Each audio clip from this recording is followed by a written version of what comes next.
नमस्कार, सप्ततारा न्यूजमध्ये आपले स्वागत आहे। न्यूज बुलेटिनमध्ये जाणून घेऊया आजच्या ठळक घडामोडी। कोयना नदीपात्रात राबवण्यात येणाऱ्या गाळमुक्त धरण आणि गाळयुक्त शिवार योजनेच्या कामाचा दरे येथे शुभारंभ। नाम फाउंडेशन, टाटा मोटर्स आणि राज्य शासनाच्या पुढाकाराने कोयना नदीपात्रात राबवण्यात येणाऱ्या गाळमुक्त धरण आणि गाळयुक्त शिवार या योजनेच्या कामाचा शुभारंभ दरे, तालुका महाबळेश्वर येथे शनिवारी दुपारी 2 वाजता करण्यात आला।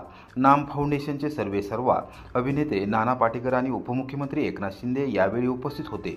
या योजनेच्या माध्यमातून कोयना धरणातील गाळ जेसीबीच्या साहाय्याने काढण्यात येत असून त्यामुळे या धरणाची पाणी वहन करण्याची क्षमता वाढत असल्याचे गेले काही वर्षात निदर्शनास आले आहे। नाना पाटेकर यांच्या नाम फाउंडेशनने केलेल्या कामामुळे कोकणाप्रमाणेच कोयना पात्रातील पाणी पातळीत लक्षणीय वाढ झाली आहे। त्यामुळे हा निर्णय घेण्यात आला आहे। गाळ काढण्याचा शुभारंभ झाल्यानंतर नाना पाटेकर यांच्यासह दरे गावातील शेतात फेरफटका मारून विविध पिकांची केलेली लागवड एकनाथ शिंदे यांनी दाखवली। यावेळी दोघांनी मिळून अननसाचे झाडही लावले, तसेच शेतात पिकलेली स्ट्रॉबेरी, चिक्कू, आंबे यासारख्या विविध फळांचा मनसोक्त आस्वादही घेतला। शेती आणि मातीशी नाळ जोडलेल्या नानांसोबत गप्पा मारण्यात वेळ कसा गेला ते कळालेच नाही, एकनाथ शिंदे यांनी सांगितले। नाना पाटेकर यांनी एकनाथ शिंदे हे आपले मित्र असल्याचे सांगितले। बाळासाहेब ठाकरे यांचा सच्चा शिवसैनिक असल्याचे उल्लेख करत त्यांनी आपल्या मैत्रीला उजाळा दिला। यावेळी नाम फाउंडेशनचे सदस्य आणि दरे गावातील सहकारी उपस्थित होते। बाळासाहेब असताना, अगदी कार्यकर्ते असतानापासून मी ह्यांना ओळखतो आणि मला अतिशय आदर आहे त्यांच्याबद्दल आणि अभिमान आहे की माझे मित्र आहेत आणि ती मैत्री अजूनपर्यंत टिकून आहे। वैयक्तिकरित्या मी काही त्यांच्याकडे मागितलं नाही त्यामुळे, आणि तशी वेळ येत नाही आम्हाला। जेवण आपल्याला इतकं भरभरून दिलेलं आहे, म्हणजे खूप कमी मंडळी जी आहेत राजकारणामध्ये की ज्यांच्यावर ठपके नाही आहेत, त्यातले हे गृहस्थ आहेत आणि त्याच्याबद्दल मला अतिशय तुमच्याबद्दल आदर आहे। आरोग्य योजनांच्या माध्यमातून नागरिकांना सोयी सुविधा उपलब्ध करून देणे हे सरकारचे काम। माजी मुख्यमंत्री पृथ्वीराज चव्हाण। कराड येथे व्याख्यान। राज्यातील प्रत्येक नागरिकांची संपूर्ण जबाबदारी ही राज्य सरकारची असते। त्यासाठी प्रत्येक नागरिक कर स्वरूपात रक्कम भरून आपले सहकार्य सरकारला करत असतात।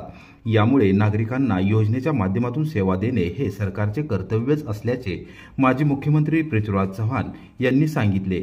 रुग्णांचे हक्क व अधिकार या दैनंदिन उपयोगी असलेल्या महत्त्वाच्या विषयावर कराड येथे रविवारी सायंकाळी 5:30 वाजता व्याख्यान आयोजित करण्यात आले होते। या व्याख्यानामधून रुग्णांना उपचार घेताना कोणत्या सुविधा मिळाल्या पाहिजेत, त्यांची उपचाराची येणारी बिले कोणत्या शासकीय योजनेत समाविष्ट होत असतात, या विषयावर सविस्तर माहिती देण्यात आली। राज्यातील प्रत्येक नागरिकांची संपूर्ण जबाबदारी ही राज्य सरकारची असते। त्यासाठी प्रत्येक नागरिक कर स्वरूपात रक्कम भरून आपले सहकार्य सरकारला करत असतात। यामुळे नागरिकांना योजनेच्या माध्यमातून सेवा देणे हे सरकारचे कर्तव्यच असते, पण हे सामान्य नागरिकांना माहीत नसते।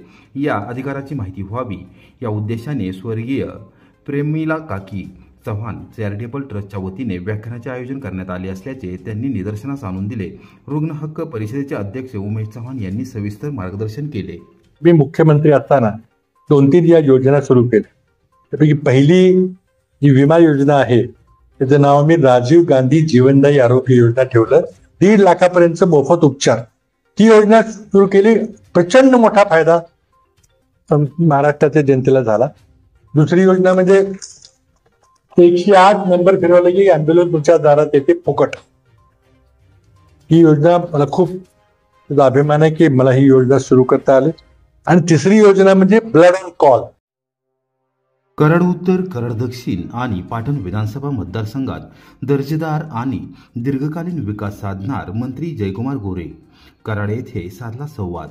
ग्रामविकास विभागामार्फत कराड उत्तर, कराड दक्षिण आणि पाटण विधानसभा मतदारसंघात दर्जेदार आणि दीर्घकालीन विकास साधण्यासाठी आवश्यक पाठबळ दिले जाईल। तिन्ही मतदारसंघात जास्तीत जास्त निधी देण्यात येईल, अशी ग्वाही ग्रामविकास मंत्री जयकुमार गोरे यांनी दिली। कराडच्या शासकीय विश्रामगृहावर भारतीय जनता पार्टी, कराड उत्तर, कराड दक्षिण व पाटण विधानसभा मतदारसंघामधील पदाधिकाऱ्यांची मंत्री गोरे यांनी रविवारी दुपारी 3 वाजता सदिच्छा भेट घेतली।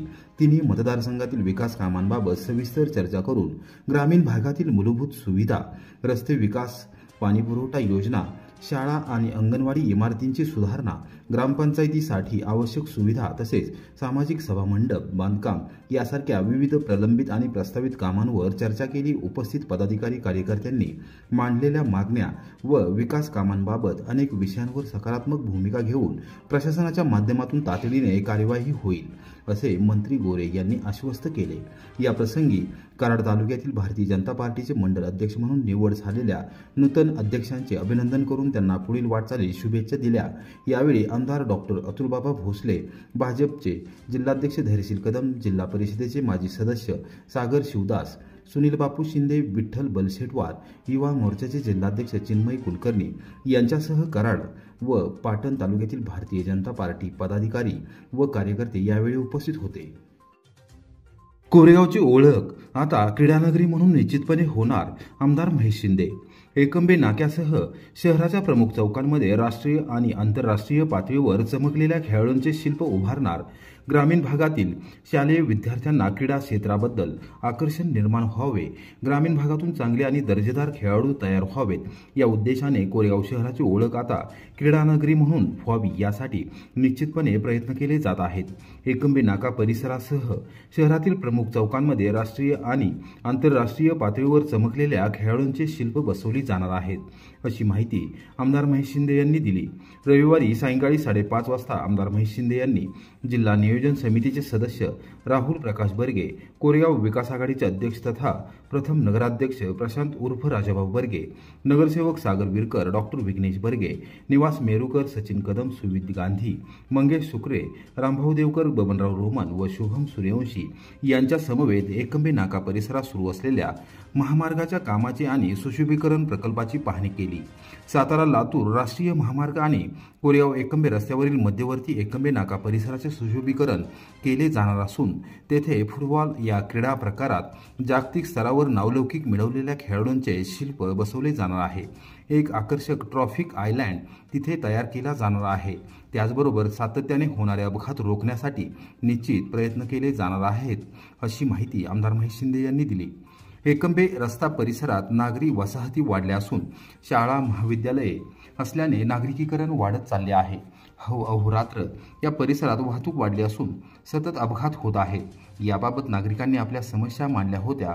या परिसरात आता गटर बांधले जात असून महावितरण कंपनीच्या वीज वाहिन्या स्थलांतरित केल्या जाणार आहेत। एकंबे नाका परिसराचे विस्तारीकरण करून सुशोभीकरण केले जाणार आहे। तेथे पुरेशा प्रमाणात पथदिवे देखील बसवले जाणार असल्याचे त्यांनी सांगितले। यावेळी एकंबे नाका परिसरात करावयाच्या सुशोभीकरणाच्या कामांबाबत सागर विरकर, निवास मेरुकर यांनी विविध मागण्या केल्या। याबाबत प्रशासकीय यंत्रणा आणि नगरपंचायत प्रशासन यांच्याशी समन्वय साधून दर्जेदार कामे लवकरात लवकर पूर्ण करण्याच्या सूचना आमदार महेश शिंदे यांनी केल्या। शहराच्या प्रमुख चौकांमध्ये खेळाडूंचे आकर्षक शिल्प बसवणार आमदार महेश शिंदे। पुणे येथील आंतरराष्ट्रीय क्रीडा नगरी बालेवाडीच्या धर्तीवर कोरेगाव शहराला क्रीडा नगरी बनवली जाणार असून सातारा लातूर राष्ट्रीय महामार्ग, खंडाळा जयसिंगपूर राज्य मार्गावर विविध शाळा महाविद्यालये आहेत। या दोन्ही मार्गावर विद्यार्थ्यांची सतत ये जा सुरू असते। त्यांना क्रीडा विषयात आवड निर्माण व्हावी, उत्कृष्ट दर्जेदार खेळाडू ग्रामीण भागातून तयार व्हावेत यासाठी नवीन शासकीय विश्रामगृह, इमारत परिसर, आझाद चौक, भाजी मंडई संकुल परिसर, एकंबे नाका परिसर, सुभाषनगर येथील मॅप्को परिसरात राष्ट्रीय आणि आंतरराष्ट्रीय पातळीवर चमकलेल्या खेळाडूंचे शिल्प बसवली जाणार आहेत। त्याद्वारे ग्रामीण भागातील विद्यार्थ्यांना क्रीडा विषयाची रुची निर्माण व्हावी हा उद्देश असल्याचे आमदार महेश शिंदे यांनी सांगितले।